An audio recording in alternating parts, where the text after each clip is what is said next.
Halo semuanya, hari ini saya mau share terkait beberapa pertanyaan khususnya dari adik-adik fresh graduate ya, yang bertanya, Pak saya ini baru lulus, Pak saya ini non skill, non pengalaman, bisa nggak saya kerja di tambang? Saya mau sampaikan bahwa sebenarnya tidak ada rumus pasti.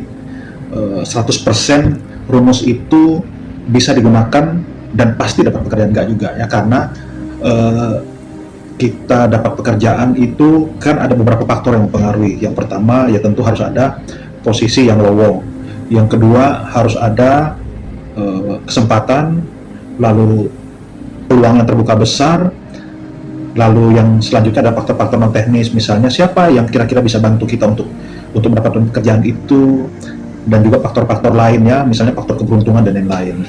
Tetapi yang saya mau bisa bagikan ke teman-teman adalah bagaimana caranya memperbesar peluang kita untuk dapat pekerjaan ya. Jadi kalau rumus yang digunakan untuk bisa dapat pekerjaan itu tidak ada, tetapi kalau rumusan bagaimana memperbesar peluang kita untuk pekerjaan, nah saya bisa bagikan beberapa hal. Yang pertama adalah kita harus menetapkan tujuan, setting goal ya. Kita ini mau kemana? Nah, kita ini mau kerja di mana? Kita mau bekerja di industri apa?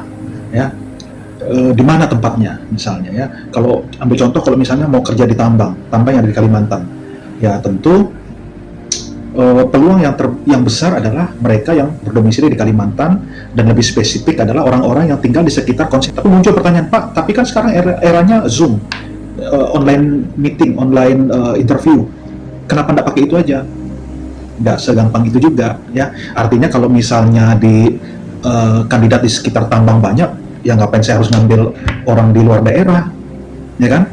Kenapa? Karena ya sampai hari ini jujur source yang ada di wilayah sekitar tambang juga banyak, yang S1 juga banyak yang butuh kerjaan, dan mereka itu kalau dipanggil untuk interview, yang hari itu mereka bisa langsung datang. Yang kedua, kalaupun mereka lulus interview dan harus MCU, vendor-vendor MCU di perusahaan-perusahaan tambang itu sudah mengerti matriks MCU yang diwajibkan atau diharuskan kepada para kandidat ya. Nah, jadi apakah rekrutmen sekarang tidak pakai Zoom meeting misalnya?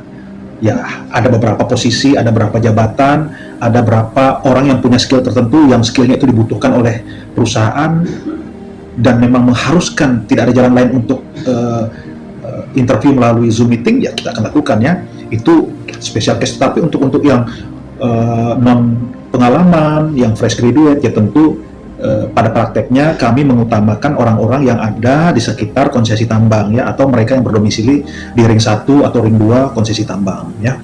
Itu yang pertama. Yang kedua adalah prepare yourself ya, persiapkan dirimu ya. Kalau kamu menetapkan kamu harus bekerja di perusahaan ini itu ya, kamu harus siapkan mental, siapkan fisik ya, kesehatanmu harus oke. Tadi saya sampaikan bahwa di tambang itu punya standar MCU yang agak ketat ya, berarti Anda secara fisik harus orang yang sehat ya, orang yang tidak punya temuan penyakit, apalagi ada beberapa penyakit yang diharamkan di tambang ya, misalnya hepatitis, TBC ya, atau penyakit menular lainnya.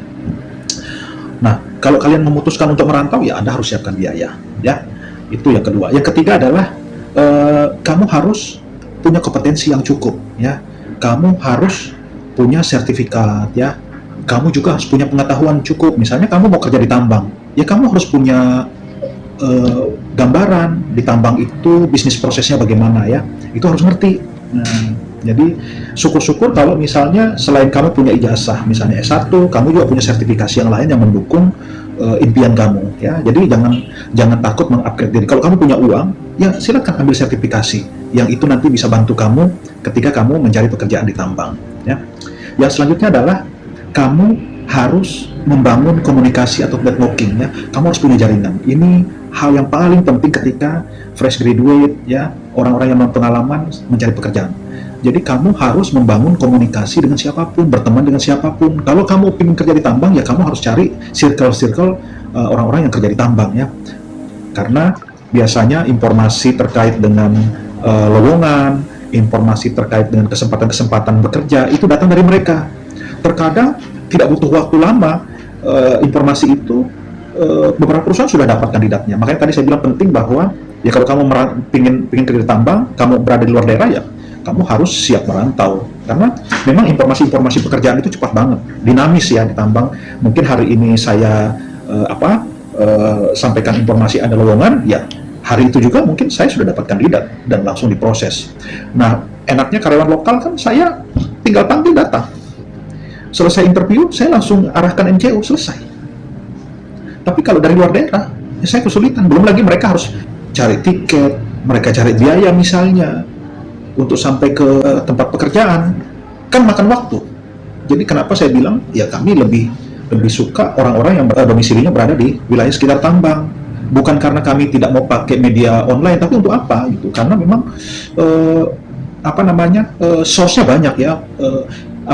Kandidat tuh banyak banget di sekitar tambang. Ya, baik ring 1, ring 2. Nah, kalau kalian pernah dengar istilah, wah saya nggak bisa masuk kerja kalau tidak punya orang dalam. Orang dalam itu bagian dari bagaimana Anda membangun networking, bagian dari bagaimana Anda menjalin komunikasi dengan siapapun, berteman dengan siapapun. Tidak ada yang salah dengan orang dalam. Justru seharusnya hal itu yang harus kamu kuasai. Ya, banyak kok cara untuk berteman dengan siapapun. Anda harus punya misalnya akun LinkedIn, ya, media sosial, ya, kalian bisa add mereka sebagai teman, lalu mulai menjalin hubungan dengan mereka, tanya-tanya pekerjaan sama mereka, atau misalnya kalian bisa menggunakan platform LinkedIn. Di situ Anda mulai membranding diri, ya, misalnya rajin nulis, ya, rajin posting-posting sesuatu yang sifatnya menunjukkan bahwa Anda adalah orang yang punya kompetensi, Anda orang yang kritis, Anda orang yang punya kemampuan komunikasi yang baik, ya. Anda bisa gunakan kok media sosial untuk membranding diri, ya. Nah, itu penting. Jadi itu juga bagian dari apa yang namanya kita membangun networking, ya. Nah, jadi itu yang tadi saya bisa sampaikan ke Anda semua untuk memperbesar kesempatan Anda untuk dapat pekerjaan. Yang pertama adalah kamu harus memiliki tujuan. Yang kedua, kamu harus mempersiapkan diri kamu. Yang ketiga tadi, kamu harus mengupgrade kompetensi. Yang keempat adalah kamu harus membangun komunikasi yang baik dengan siapapun, ya.